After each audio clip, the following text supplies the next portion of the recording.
Assalamualaikum warahmatullahi wabarakatuh. Halo guys, perkenalkan nama saya Dea Noktara Madeni, NPM A1G022116 dari kelas 1C, Program Studi Pendidikan Guru Sekolah Dasar Fakultas Keguruan dan Ilmu Pendidikan Universitas Bengkulu.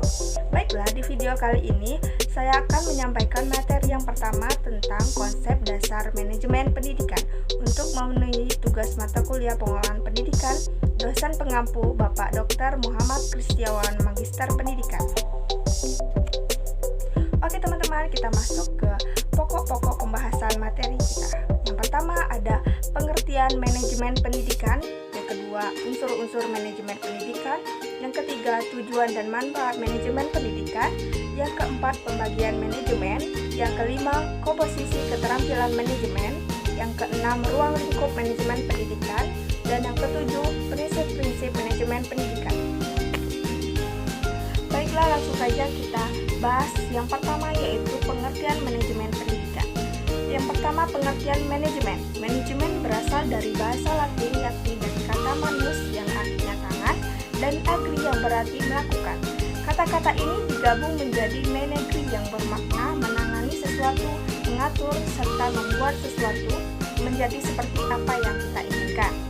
Manajemen menurut Terry tahun 1986 adalah kemampuan mengarahkan dan mencapai hasil yang diinginkan dengan tujuan dari usaha-usaha manusia dan sumber lainnya. Selanjutnya, pengertian pendidikan. Pendidikan atau education secara sematik berasal dari bahasa Yunani paidagogia yang berarti pergaulan dengan anak-anak. Pedagogos adalah seorang nelayan atau bujang dalam zaman Yunani kuno yang pekerjaannya menjemput dan mengantar anak-anak dari sekolah. Selain itu, di rumahnya anak tersebut selalu dalam pengawasan dan penjagaan para pedagogos. Istilah ini berasal dari kata paidos yang berarti anak dan agogos yang berarti saya membimbing atau memimpin. Menurut Langevall tahun 1971, pendidikan adalah setiap usaha, pengaruh, perlindungan, dan bantuan yang diberikan kepada anak tertuju kepada pendewasaan anak itu, atau lebih tepat membantu anak agar cukup cakap melaksanakan tugas hidupnya sendiri. Jadi sebenarnya apa sih manajemen pendidikan itu? Yuk kita ulas. Manajemen pendidikan adalah suatu kegiatan atau rangkaian kegiatan yang berupa proses pengelolaan usaha kerja sama sekelompok manusia yang tergabung dalam organisasi pendidikan untuk mencapai tujuan pendidikan yang telah diterapkan sebelumnya dengan memanfaatkan sumber daya yang ada dan menggunakan fungsi-fungsi manajemen agar tercapainya tujuan secara efektif dan efisien. Yang kedua yaitu unsur-unsur manajemen pendidikan. Perlu kita ketahui teman-teman, ada beberapa macam unsur-unsur manajemen pendidikan. Yang pertama, man atau manusia, yang kedua material atau barang, yang ketiga machine atau mesin, yang keempat money atau uang, yang kelima method atau metode, yang keenam market atau pasar, dan yang terakhir minute atau waktu. Yang ketiga, yaitu tujuan dan manfaat manajemen pendidikan. Menurut Fatah tahun 2012, ada beberapa macam tujuan dan manfaat manajemen pendidikan. Yang pertama yaitu terwujudnya suasana belajar dan proses pembelajaran yang aktif, inovatif, kreatif, efektif, dan menyenangkan. Yang kedua, terciptanya peserta didik yang aktif mengembangkan potensi dirinya untuk memiliki kekuatan spiritual, keagamaan, pengendalian diri, kepribadian, kecerdasan, akhlak mulia, serta keterampilan yang diperlukan dirinya, masyarakat, bangsa, dan negara. Yang ketiga, yaitu terpenuhinya salah satu dari 4 kompetensi tenaga pendidik dan tenaga kependidikan. Yang selanjutnya yaitu tercapainya tujuan pendidikan secara efektif dan efisien. Yang selanjutnya yaitu terbekalinya tenaga kependidikan dengan teori tentang proses dan tugas administrasi pendidikan. Yang terakhir yaitu teratasinya masalah mutu pendidikan. Itu macam-macam tujuan dan manfaat manajemen pendidikan. Yang keempat yaitu pembagian manajemen. Ada beberapa macam pembagian manajemen. Yang pertama yaitu manajemen puncak atau top management. Disebut juga dengan manajemen institution eksekutif atau key eksekutif. Terdiri dari dewan direktur utama atau Chief Executive Officer atau CEO. Tugasnya mengembangkan rencana-rencana yang luas untuk lembaga dan mengambil keputusan-keputusan penting. Yang kedua, manajemen menengah atau middle management. Disebut juga dengan manajemen administratif, terdiri dari pimpinan pabrik atau para manajer divisi manajer. Tugasnya bertanggung jawab untuk mengembangkan rencana-rencana operasional yang lebih luas dan menerapkan rencana yang dibuat oleh manajer puncak. Yang ketiga yaitu manajemen pelaksana atau operating management. Disebut juga dengan manajemen penyedia atau supervisor management. Tugasnya bertanggung jawab untuk melaksanakan rencana-rencana yang dibuat oleh para manajer menengah. Yang kelima yaitu komposisi keterampilan manajemen. Ada 3 macam komposisi keterampilan manajemen, yaitu yang pertama keterampilan teknik atau technical skill, merupakan kemampuan untuk menggunakan alat-alat, prosedur teknik suatu bidang, khusus ahli bedah, teknik atau pemusik atau akuntan. Yang kedua, keterampilan manusiawi atau human skill, merupakan kemampuan untuk bekerja dengan orang lain, memahami orang lain, dan mendorong orang lain, baik sebagai perorangan maupun kelompok. Yang ketiga, keterampilan konseptual atau conceptual skill, merupakan kemampuan mental untuk mengkoordinasi dan memadukan semua kepentingan dan kegiatan organisasi.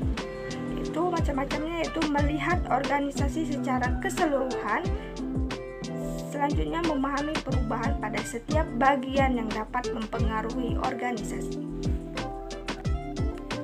Yang keenam yaitu ruang lingkup manajemen pendidikan. Menurut Baharudin tahun 2010, ruang lingkup manajemen pendidikan antara lain: yang pertama, manajemen kurikulum.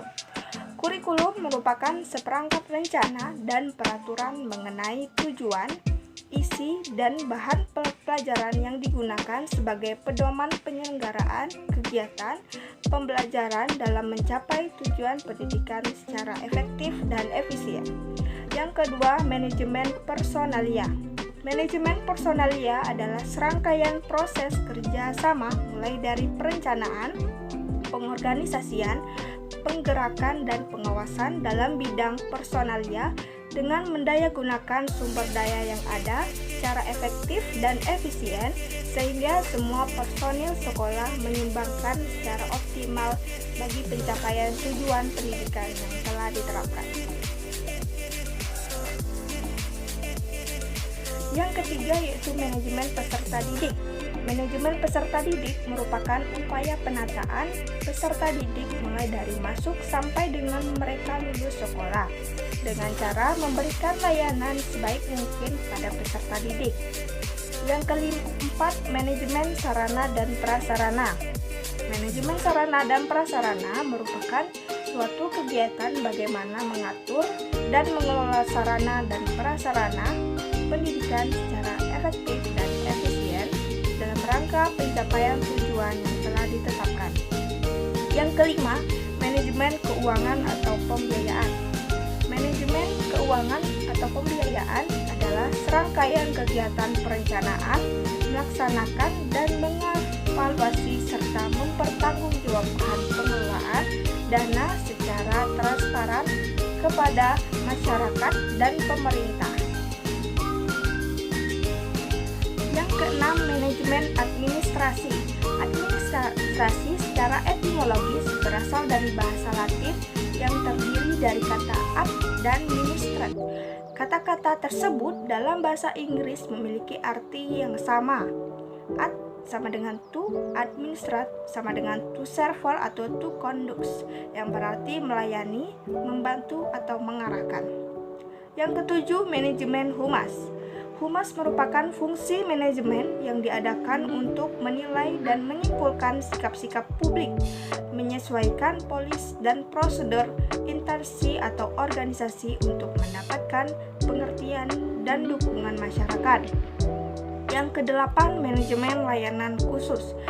Layanan khusus adalah suatu usaha yang tidak secara langsung berkenaan dengan proses belajar mengajar di kelas, tetapi secara khusus diberikan oleh pihak sekolah kepada para siswanya agar mereka lebih optimal dalam melaksanakan proses belajar.